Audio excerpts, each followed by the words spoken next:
Patrick Toomey is one of our more interesting senators, a former senator. He is of Pennsylvania. It's his fault the Phillies lost, and he exited after that. And he joins us today. He's on the board of Apollo now, among other good duties here in his former career. What's the biggest difference of moving from the august Senate of Washington into the private space? Well, there are a lot. Having control of your own schedule is one of them. The majority leader gets to decide when votes will occur, and you have to be on the floor in person to cast a vote. When you're out of the Senate, you have a lot more say in what you're doing and where. That's a huge difference in the House right now, where there's one or two people away, and that changes it for Speaker McCarthy. And that can happen in the Senate also. Yeah. How much do you kind of feel like you wouldn't necessarily run if the dynamics were the same now as they were when you started in politics? Honestly, for me, I was in federal office for 18 years, 12 consecutive years in the Senate, and prior to that a gap, and then 6 years in the House. For me, that was enough.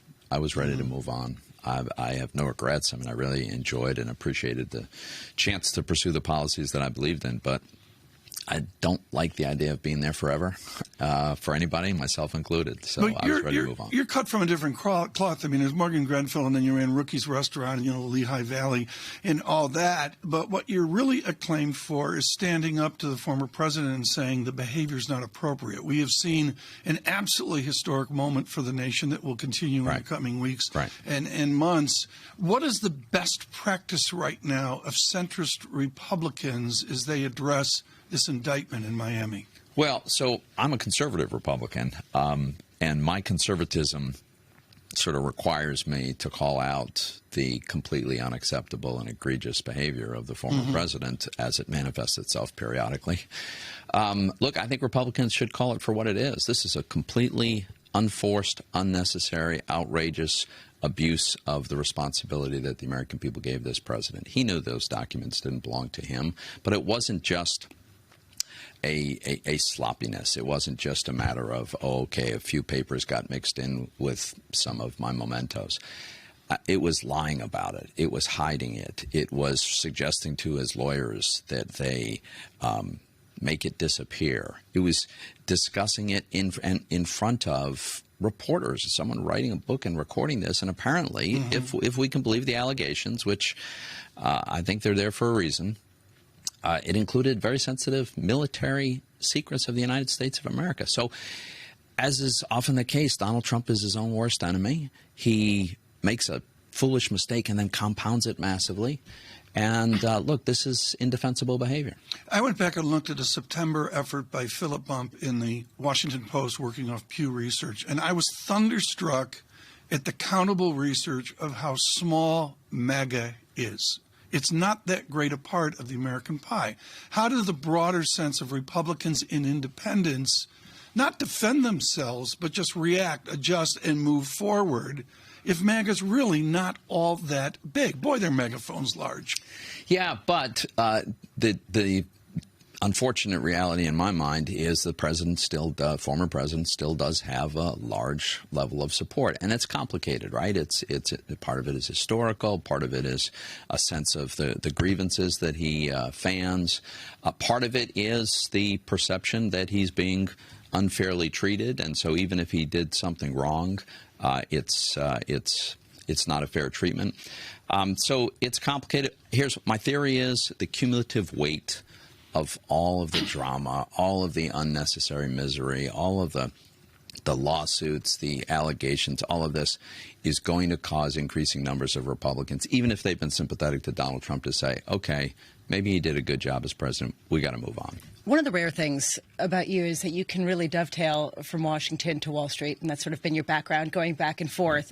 And we're talking about the politics of the moment at a time when Fed policy is going to dictate a lot on Wall Street for the next couple of years. How concerned are you growing, given the politicization of the inflation debate? How concerned are you that this Fed is not really convicted enough to go through with their mandate and get inflation back down to where it should be? So I lean in the other direction. I think this Fed is very, very concerned about, their legacy, their reputation. They know that they got this badly wrong. They kept rates way too low, monetary policy way too easy for way too long. They established a flawed paradigm for determining when they would change. They got behind the curve.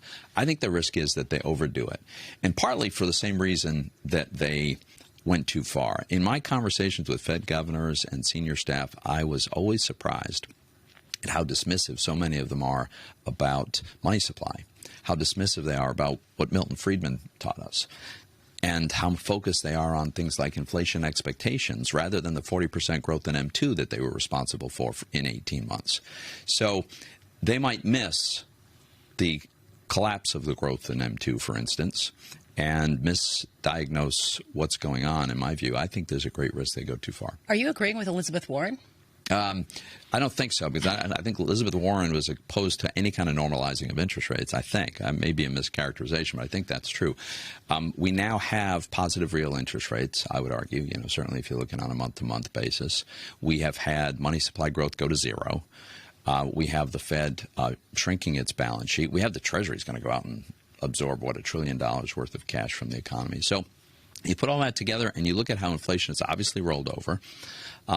And I think we're probably on the right trajectory now. I'm not in the camp of easing by any means. I think the pause is probably the right thing to do. But you look at the dot plot, and it looks as though they're going higher from here. So maybe that's the right call. I think the era is more likely to occur on excessive tightening.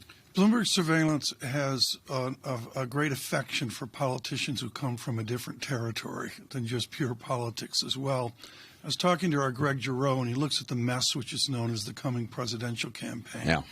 And I would just suggest, sir, that you consider here in your private moments, private citizen moments, that we need a LaSalle Academy ticket. Now, I think Governor Raimondo and Pat Toomey could get together and bring Rhode Island to the nation. What's in the pixie dust at LaSalle Academy, Providence, Rhode Island, that gives us the Commerce Secretary and the former senator? I think our Commerce Secretary is a very capable person, one of the more impressive members of the entire administration.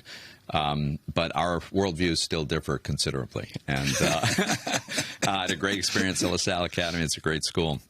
But she and I won't be teaming up anytime soon. What's the worldview you see at the debates of the Republican Party? I believe they start in August. What is that going to be There's some very big ones, right? And this is really important. There's what is our role in the world? I mean, you have a wing of the party that thinks we shouldn't even be helping Ukrainians. I think that's crazy, but there's people who are advocating that. You have a wing of the party that wants to completely explicitly reject market capitalism and have central planning of industrial policy. We're going to have to leave it there. After your Apollo board meeting, please come back and continue. I do want to talk to you about China. I think that's really front and center as well. Thanks for having me. He is with Apollo. Patrick Toomey is a former senator of Pennsylvania. Please stay with